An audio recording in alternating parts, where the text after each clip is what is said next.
Hey everyone, my name is Jacob, and I am a guitarist composer here today to take you through the basics of percussive guitar playing.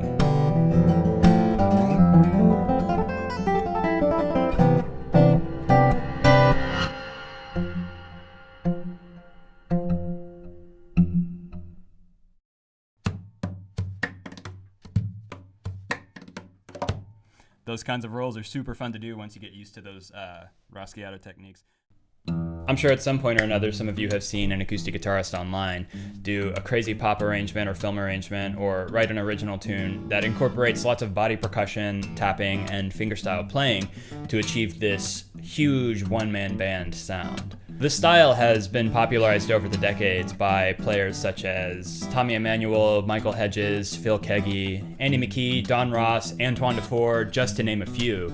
And recently we've been seeing a resurgence of this playing. So I'm here to take you through a set of 3 videos that will help you understand better how to utilize these techniques in your playing. If you're new here to my channel, welcome in. Feel free to subscribe because every 2 weeks I release a video in the field of percussive and fingerstyle guitar. Why don't we hop on over to the studio and get to it? So the first thing that we want to do is get our sounds in our head. I'm lucky to have a drum kit right over there. See a kick drum, some toms, a few cymbals, a snare. We can translate those sounds on our guitar relatively easily. So if you hear a kick drum, it's that big thunk, thunk sound that we want to hear. Generally, I like to get that on the lower bout or on the upper bout with my wrist. Like this. Right, pretty nice. And then here. Not bad, right? The next thing that we can go to is getting the snare drum down, which we can get down here on the lower bout side or on the upper bout side or even on the upper bout face of the guitar. Trevor Gordon Hall taught me this one where you can just slap the upper bout face with your middle or index finger. We can also get that same sound down here on the lower bout sides. And then a thumb slap. What I like to do is plant all 3 of my fingers down on the lower strings and then just use this muscle in my palm to just attack the string from there. That way I have a controlled sound each time. The next thing that we've got is the hi-hat. How do we get that hi-hat sound? It's actually kind of a confusing one. So we got to kind of think about what the hi-hat does, and generally it fills in the larger pulses, right? So if you have 1, 2, 3, 4, you get 1, 2, 3, 4, 1, 2, right? So generally the hi-hat here is just my left hand tapping the strings. Another way I like to do that to fill in the subdivisions of the beat is to actually mute the strings and pluck with each of my fingers. Something like that. We'll get into how to use that in study number 1. Okay?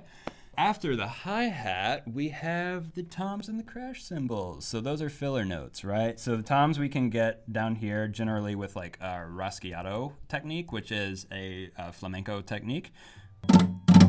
That kind of flavor. What we can do is actually use that on the lower bout of our guitar.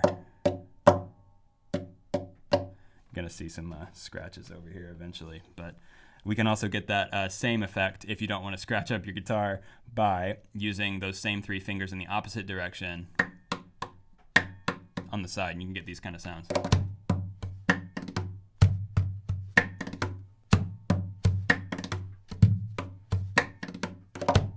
Those kinds of rolls are super fun to do once you get used to those raschiato techniques. I will say the way to do that, the way to practice that is slow each finger down. 1, 2, 3, and just, dude, get your metronome on.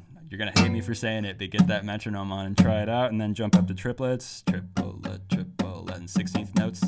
That one's tricky, and so on and so forth. All right, and then the crash cymbal we can kind of achieve using tap harmonics. So we can get that kind of splashy effect using harmonics, right? If you're unfamiliar with harmonics, basically all we're doing is dividing the string in half, in thirds, and in quarters. And you can get those natural harmonics by plucking through the 12th fret, not pressing down on the 12th fret, but just laying your finger across. Okay? So the cool thing about this is that we can actually use our right hand to get that same effect by rearing our hand back. Oops, that wasn't a great one. Rearing our hand back and just attacking the fret right on top of the fret at the 12th fret or the 19th fret. The 19th fret, the 7th fret are identical in pitch, which is very helpful. Another thing that I learned from one of my classical guitar students, actually, you saw me kind of rearing back and kind of jolting up for this big hit. They said they're just sitting kind of in front of their TV, just tapping just to kind of keep a beat. And what they were doing is getting this, I don't know if you can kind of see that, they're getting kind of this springboard effect, you know, layering their index finger on top of their middle finger and pushing until it falls through, right?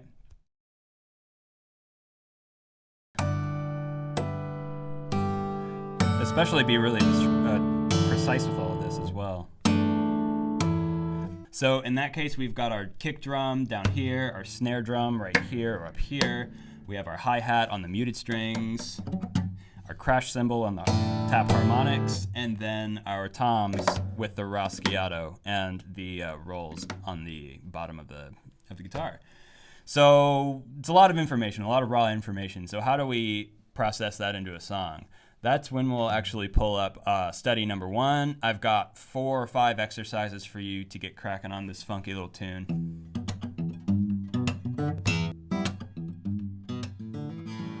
That's all I've got for you today, guys. Thank you so much for watching. With these techniques, you can pepper in tons of texture, tons of momentum, and make your music sound way more interesting. So keep an eye out for the second episode in this 3-video series where I'll be going over my tune Groundhog, which is a study on slap guitar. I also want to shout out to my patrons. It is because of you all that I'm able to make these videos at all. If you like what you saw today, go check out my Patreon page. We'd love to have you. Thanks for watching, everybody.